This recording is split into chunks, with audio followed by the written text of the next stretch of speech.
નમસ્કાર મિત્રો, સ્વાગત કરું છું આપ સર્વ કોઈ મિત્રોનું ગવર્મેન્ટ જોબ ઇન્ફોના યુટ્યુબ પ્લેટફોર્મ પર। મિત્રો, આજના વિડીયોમાં આપણે ચર્ચા કરીશું પશુપાલન સહાય યોજના વિશે।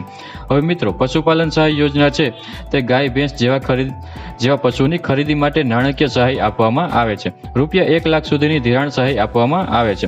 તો વર્ષ 2024 માટે ઓનલાઈન અરજી ફોર્મ શરૂ કરી દેવામાં આવ્યા છે। તો મિત્રો, આ યોજના માટે કયા વ્યક્તિ આ યોજનાનો લાભ મેળવી શકશે, અરજી કઈ જગ્યાએ કરવાની રહેશે, અરજી ફોર્મ ભરતી વખતે કયા કયા ડોક્યુમેન્ટની જરૂર પડશે, આ તમામ માહિતી એક જ વિડીયોમાં મેળવીશું। તે પહેલા વિડીયો ગમે તો લાઈક અને શેર કરી દેજો। ચેનલમાં નવા હોય તો ચેનલને સબસ્ક્રાઇબ કરી દેજો। તો ચાલો મિત્રો, વિડીયોની શરૂઆત કરીએ। મિત્રો, પશુપાલન સહાય યોજના છે તેમાં તમને ગાય ભેંસ જેવા પશુની ખરીદી માટે નાણાકીય સહાય આપવામાં આવે છે। આ યોજનામાં કેટલી નાણાકીય સહાય મળવાપાત્ર છે? તો મિત્રો, તેમાં વધુમાં વધુ તમને 1 લાખ રૂપિયાની લોનની સહાય આપવામાં આવે છે।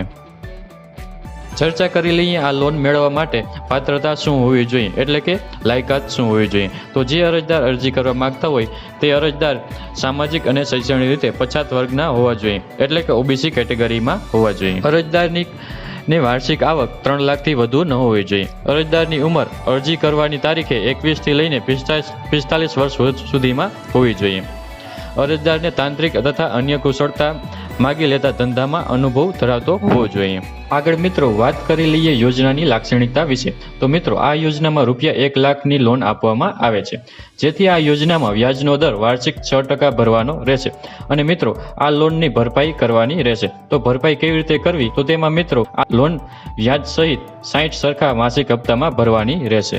ચર્ચા કરી લઈએ અરજી ફોર્મ ક્યાં ભરવાનું અને કઈ તારીખ સુધીમાં ભરવાનું રહેશે। તો મિત્રો, તમારે અરજી ઓનલાઈન જ કરવાની રહેશે, જેની official website gbcdconline.gujarat.gov.in official website પર જઈને તમારે અરજી કરવાની રહેશે। આગળ મિત્રો, કેટલી તારીખ સુધીમાં ભરવાનું રહેશે? તો તમારે 29 ફેબ્રુઆરી 2024 સુધીમાં અરજી કરી દેવાની રહેશે। વાત કરી લઈએ આ યોજના માટે કયા કયા ડોક્યુમેન્ટની જરૂર પડશે। તો તેમાં ડોક્યુમેન્ટમાં આધાર કાર્ડ, બેંક ખાતાની વિગતો, મોબાઈલ નંબર, રહેઠાણનો પુરાવો, આવકનો દાખલો, ફોટો અને સહીની જરૂર પડશે। તો આવી રીતે મિત્રો, ગુજરાત સામાજિક ન્યાય અને અધિકારિતા વિભાગ દ્વારા પશુપાલન સહાય યોજના બહાર પાડવામાં આવી છે। તો જે મિત્રોને અરજી કરવાની હોય તે 29 ફેબ્રુઆરી 2024 પહેલાં અરજી કરી દે। મિત્રો, આશા રાખું છું કે વિડીયો પસંદ આવ્યો હશે। વિડીયો ગમ્યો હોય તો લાઇક અને શેર કરી દેજો, અને ચેનલમાં નવા હોય તો ચેનલને સબસ્ક્રાઈબ કરી દેજો। ફરી મળીશું નવા ટોપિક સાથે, નવા વિડીયો સાથે। ત્યાં સુધી જય હિન્દ, જય ભારત।